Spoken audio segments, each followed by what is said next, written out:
মঙ্গলবার দুবাই যাচ্ছেন প্রধান উপদেষ্টা। ভোটে ভরাডুবির ভয়ে বিএনপিকে ঘায়েল করার ষড়যন্ত্র চলছে বললেন আব্বাস। গণহত্যার বিচারের আগে নির্বাচন চায় না জনগণ বললেন জামায়াত আমির।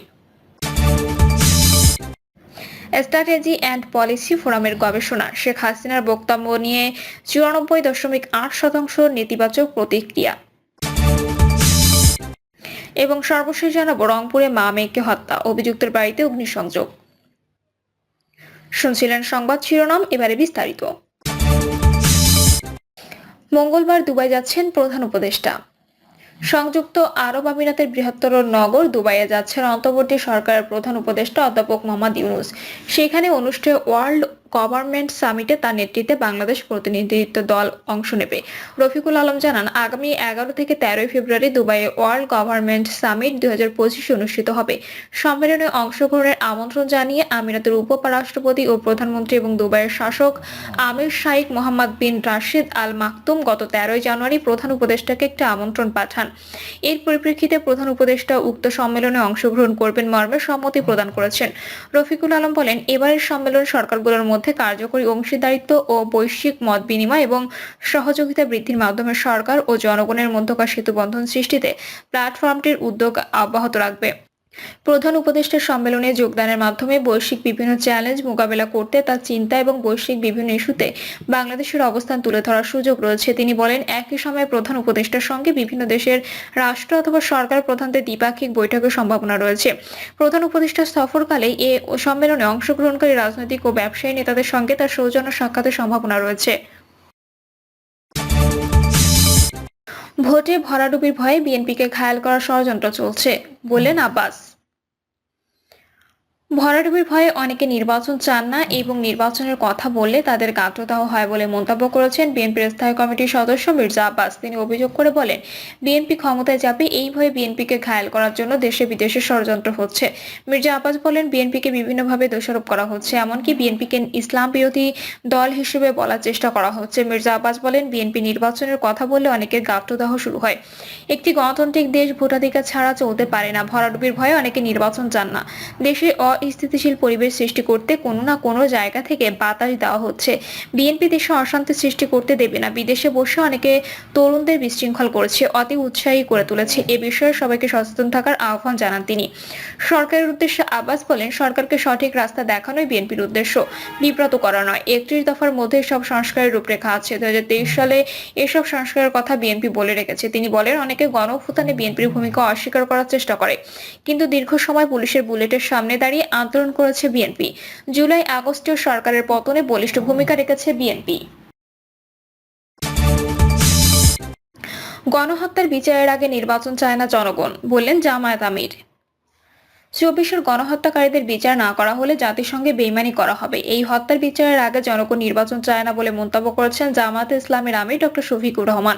ডক্টর শফিকুর রহমান বলেন, দেশে সকলে যার যার আদর্শ নিয়ে রাজনীতি করবে, তবে রাজনীতির সঙ্গে চাঁদাবাজি, দুর্বৃত্তপনা ও দুর্নীতির কোনো সম্পর্ক নেই। জামায়াত ক্ষমতায় যাওয়ার সুযোগ পেলে সবার আগে বৈষম্য দূর করতে পদক্ষেপ নেবে। যারা ন্যায় ও ইনসাফের ভিত্তিতে দেশ পরিচালনা করবে তাদের ভোট দিতে সবার প্রতি আহ্বান জানান। শফিকুর রহমান আরো বলেন, বিগত সরকার সংখ্যাগরিষ্ঠ সংখ্যালঘু নামে সমাজে বিভাজন সৃষ্টি করেছিল এবং পক্ষ বিপক্ষের শক্তিতে বিভক্ত করে সংঘাত লাগিয়ে রেখেছিল। তাই এখন আমাদের সতর্ক থাকতে হবে। সাবেক আইজিপি বেনজির আহমেদের প্রসঙ্গে তিনি বলেন, হাজার হাজার কোটি টাকা পাচার করে তিনি এখন দেশের বাইরে থেকে ষড়যন্ত্র করছেন। পুলিশকে ষড়যন্ত্রকারীদের ব্যাপারে সতর্ক থাকতে হবে। রাষ্ট্রের দায়িত্ব যথাযথভাবে পালন করতে পুলিশকে সচেতন করতে হবে। স্ট্র্যাটেজি অ্যান্ড পলিসি ফোরামের গবেষণা, শেখ হাসিনার বক্তব্য নিয়ে 94.8% নেতিবাচক প্রতিক্রিয়া। সম্প্রতি প্রকাশিত এক গবেষণায় উঠে এসেছে যে সাবেক প্রধানমন্ত্রী শেখ হাসিনার সাম্প্রতিক ফোন কল ও অন্যান্য বক্তব্য নিয়ে অনলাইনে 94.8% নেতিবাচক প্রতিক্রিয়া প্রকাশিত হয়েছে।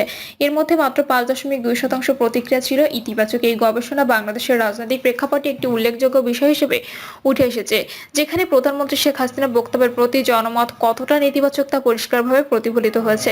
স্ট্র্যাটেজি অ্যান্ড পলিসি ফোরাম পরিচালিত এই গবেষণার প্রধান আলো, কালবেলা নিউজ, এটিএন নিউজ সহ বেশ কয়েকটি গণমাধ্যম এবং ইউটিউব চ্যানেল থেকে শেখ হাসিনার ফোনালাপ ও বক্তব্যের প্রতিক্রিয়া বিশ্লেষণ করা হয়। গবেষকরা ন্যাচারাল ল্যাঙ্গুয়েজ প্রসেসিং প্রযুক্তির মাধ্যমে অনলাইনে প্রকাশিত বক্তব্যগুলো সংগ্রহ করে সেগুলি সেন্টিমেন্ট নিরূপণ করেছে। এই পদ্ধতির মাধ্যমে নেতিবাচক, ইতিবাচক এবং নিরপেক্ষ মন্তব্যগুলোর বিশ্লেষণ করা হয়েছে। গবেষণায় উঠে এসেছে অধিকাংশ অনলাইন ব্যবহারকারী শেখ হাসিনার বক্তব্যের প্রতি নেতিবাচক এবং ঘৃণাত্মক মন্তব্য করেছেন, যা দেশের বর্তমান রাজনৈতিক পরিস্থিতি এবং জনগণের হতাশা ও অসন্তোষের ইঙ্গিত হতে পারে। বিশেষত সম্প্রতি প্রধানমন্ত্রী শেখ হাসিনা ফোন কল এবং অন্যান্য বক্তব্যে নাগরিকদের অস্থিরতা ও জনমানুষের সরকারের প্রতি অনাস্থা বৃদ্ধি পেয়েছে, যা এই নেতিবাচক প্রক্রিয়াগুলোর মধ্যে স্পষ্টভাবে প্রতিফলিত হয়েছে। স্ট্র্যাটেজি অ্যান্ড পলিসি ফোরামের পরিচালক মোহাম্মদ মেহেদী হাসান মন্তব্য করেছেন, এই গবেষণা জনগণের মনোভাবের একটি স্পষ্ট চিত্র তুলে ধরেছে।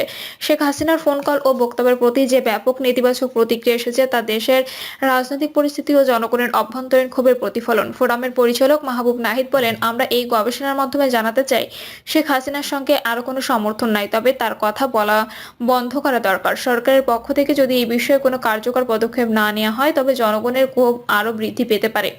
সরকারের কূটনৈতিকভাবে মোকাবেলা করা উচিত। গবেষণায় আরও উঠে এসেছে, নেতিবাচক প্রক্রিয়াগুলোর মধ্যে বেশিরভাগ মন্তব্যই শেখ হাসিনার প্রতি অসন্তোষ, দুর্নীতি এবং নির্বাচনী প্রতিশ্রুতি বাস্তবায়ন না হওয়ার বিষয়গুলো নিয়ে। এমনকি বেশ কিছু মন্তব্যে শেখ হাসিনার নেতৃত্বের প্রতি প্রশ্ন উঠেছে, যা দেশের রাজনৈতিক অস্থিরতা এবং শেখ হাসিনার আমলে সুশাসনের অভাব, সীমাহীন দুঃশাসনের গল্প তুলে ধরেছে।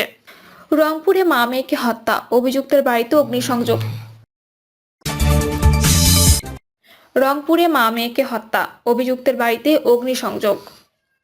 রংপুরের পীরগঞ্জে মাকে হত্যার 1.5 মাস আগে 5 বছরের কন্যা শিশুকে হত্যা করে পুঁতে রাখার ঘটনায় অভিযুক্ত আতিকুল ইসলামের বাড়িতে আগুন দিয়েছে বিক্ষুব্ধ জনতা।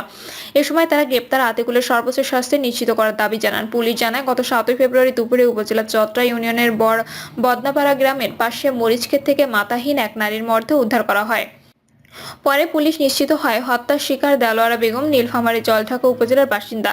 তার বিয়ে হয়েছিল গাইবান্ধার গোবিন্দগঞ্জে। পরবর্তীতে স্বামী স্ত্রীর মধ্যে বিচ্ছেদ হয়। দেলোয়ারা বেগমের সঙ্গে বদনাপাড়া গ্রামের আতিকুল ইসলামের বন্ধুত্বপূর্ণ সম্পর্ক ছিল। তারা দুজন গ্রামগঞ্জে বিভিন্ন অনুষ্ঠানে গান বাজনা করে বেড়াতেন। পুলিশ আরো জানায়, এই ঘটনায় আতিকুল ইসলামকে আটক করে জিজ্ঞাসাবাদ করা হয়। শনিবার বিকেলে তার দেওয়া তথ্য অনুযায়ী উপজেলা করতোয়া নদীর টেংরাদহ থেকে দেলোয়ারা বেগমের খণ্ডিত মাথা মাটি খুঁড়ে উদ্ধার করা হয়। এরপর দেলোয়ারা বেগমের তালাকপ্রাপ্ত স্বামী পুলিশকে জানান, তার সাবেক স্ত্রীর সঙ্গে 5 বছরের মেয়ে সাইমাও ছিল। পুলিশ সকালে অভিযুক্ত আতিকুলের বাড়ির পেছন থেকে বিভিন্ন প্রজাতির গাছের বাগানে পুঁতে রাখা শিশু সাইমার মরদেহ উদ্ধার করে। এরপর পরে বিক্ষুব্ধ জনতা আতিকুল ইসলামের বাড়িতে অগ্নিসংযোগ করে। পীরগঞ্জ ফায়ার সার্ভিস ও সিভিল ডিফেন্সের লিডার মোখলেছুর রহমান বলেন, খবর পেয়ে ঘটনাস্থলে গিয়ে দেখি টিনশেড 3-4টি ঘরে আগুন জ্বলছে। আগুন নিয়ন্ত্রণে আনতে 1 ঘন্টারও বেশি সময় লেগেছে। পীরগঞ্জ থানা পুলিশের ভারপ্রাপ্ত কর্মকর্তা এম.এ. ফারুক বলেন, অভিযুক্ত আতিকুল ইসলামের স্বীকারোক্তি অনুযায়ী ওই নারীর শরীর থেকে খণ্ডিত মাথা উদ্ধার করা হয়।